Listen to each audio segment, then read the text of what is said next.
Bonjour à tous. Le monde du vélo endeuillé après la mort d'un cycliste suite à une chute sur le Tour du Jura. Le coureur, ancien coéquipier de Pogacar, Cristian Camillo Muñoz, cycliste colombien de l'équipe New Colombia, avait chuté sur le Tour le 18 avril dernier.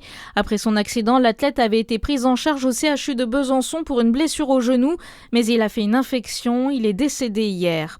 Une aide-soignante de Montceau-les-Mines jugée hier, elle a dû répondre d'un homicide involontaire sur une victime de 76 ans ainsi que de faits de violence sur d'autres personnes vulnérables, toutes résidentes de l'unité d'hébergement renforcé qui accueille des personnes atteintes d'Alzheimer. La procureure a requis une peine de 3 ans avec sursis et l'interdiction d'exercer à nouveau le métier d'aide-soignante.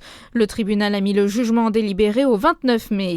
Le plan choc de Charles Aloncle pour faire économiser 1 milliard d'euros par an à l'audiovisuel public. Le rapporteur de la commission d'enquête parlementaire préconise de supprimer la chaîne France 4, de fusionner France 5 avec France 2 ou encore de réduire le budget des jeux et du service des sports.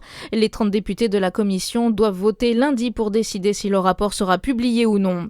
Bougeons pour Alzheimer au lac Kyr à Dijon pour une journée solidaire et sportive afin de sensibiliser un maximum de personnes à la maladie. France Alzheimer Côte d'Or renouvelle son événement caritatif et sportif, une occasion de soutenir les actions de l'association qui accompagne au quotidien les personnes malades et leurs proches.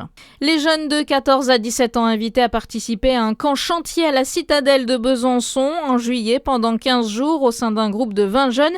Ils pourront participer à la restauration de la citadelle inscrite sur la liste du patrimoine mondial de l'UNESCO.